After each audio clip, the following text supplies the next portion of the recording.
Sometimes when I'm writing, I wonder whether I think that my mouth is better than my ear, or my ear should be better than my mouth. There's a very important lesson to be learned from some things that Thomas Pynchon and Foster Wallace have said about their process, and that is the importance of developing your ability to notice before developing what you think is your ability to write about it. And so today I'd like to show you what those two authors have said, and a third on a related topic, and see what you think.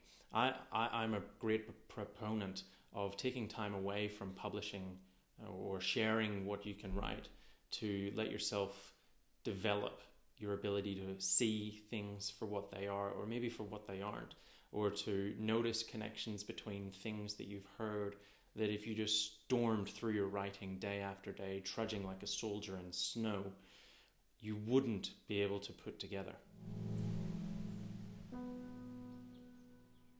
Equally embarrassing is the case of bad ear, to be found marring much of the dialogue, especially toward the end. My sense of regional accents in those days was primitive at best. I had noticed how in the military voices got homogenized into one basic American country voice. Italian street kids from New York started to sound like down-home folks after a while. Sailors from Georgia came back off leave complaining that nobody could understand them because they talked like Yankees. Being from the north, what I was hearing as a southern accent was really this uniform service accent, and not much else. I imagined I had heard oo for ow in civilian voices around Tidewater, Virginia, but didn't know that in different areas of this real or civilian south, even in different parts of Virginia, people spoke in a wide number of quite different accents. It is an error also noticeable in movies of the time. My specific problem in the barroom scene is not only that I have a Louisiana girl talking in Tidewater diphthongs, imperfectly heard to begin with, but worse, that I insist on making it an element of plot. It makes a difference to Levine, and therefore to what happens in the story. My mistake being to try to show off my ear before I had one. And when I emerged from the solitude and crossed over this bridge for the first time, I did not believe my eyes, and looked again, and said at last, "That is an ear as big as a man." I looked yet more closely, and in fact under the ear there moved something that was pitifully small, and meagre and slender. And in truth, the monstrous ear sat upon a little thin stalk. The stalk, however, was a man. By the use of a magnifying glass, one could even discern a little envious face as well. And one could discern too that a turgid little soul was dangling from the stalk. The people told me, however, that the great ear was not merely a man, but a great man, a genius. But I have never believed the people when they talked about great men, and I held to my belief that it was an inverse cripple who had too little of everything and too much of one thing. What Friedrich Nietzsche here was pointing out is that a jack of all trades might not be a master of none. A full man or a full woman, a full person, really is full in every sense of the word. They use all of their senses, they use all of the talents and skills that have been bestowed upon them from their raising, from their birth, and they exert them onto the world. They don't just rely on one thing. They don't develop a great ear that they attach to. They don't develop a great mouth that they attach to. A full person has all those things in equal proportion. And this is really emphasized or explained, I suppose, by the passage that precedes that passage. I see and have seen worse things, and many of them so monstrous, that I should not wish to speak of all of them. But of some of them I should not wish to be silent. And they are men who lack everything except one thing, of which they have too much. Men who are no more than a great eye, or a great mouth, or a great belly, or something else great. I call such men inverse cripples. Tying that to what Thomas Pynchon said about himself in the introduction to his work Slow Learner, what is being warned against here is developing yourself into someone who only has one skill. And that can be in any aspect of life, but specifically when it comes to writing.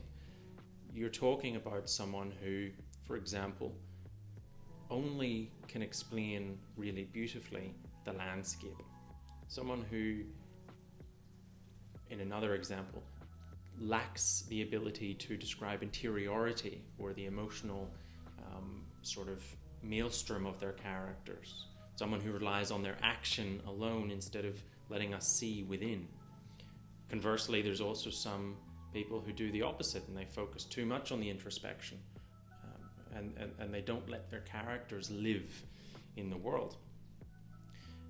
And what Thomas Pynchon gave as his example is someone whose mouth was perhaps bigger than his ear, someone who didn't quite realize that he had a small ear, didn't know how to listen to the world around him, but nonetheless thought that his mouth was big enough and good enough that he could write all about it, including things that he had no personal awareness of.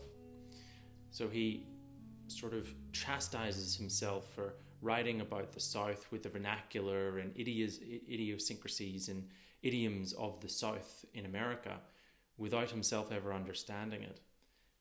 And it's not as though he's pointing to any problem with writing about things that you aren't, experienced with yourself in an intimate way.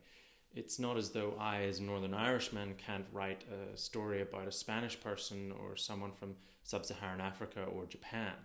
But it's a warning that if you think your mouth is a little bit too big or bigger than it is, or you develop your mouth to be all that you are with a little stalk of a person hanging off of it, then perhaps you need to rethink. And it really emphasizes the importance of listening and observation, not just with the ear, but with the eye, with the nose. Pay attention in the world as you go around it. Carry a little notebook and note down the things that strike you. The things that don't strike you sometimes, write down the mundane. Perhaps later you'll connect that. But the importance is observance as an author.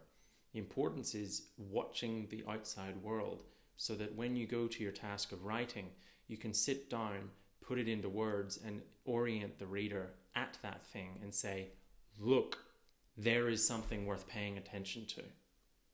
But how do you do that if you don't observe it yourself in the first place? I have started things for so many different reasons. Images, characters, a snatch of something I overheard somebody in a restaurant say.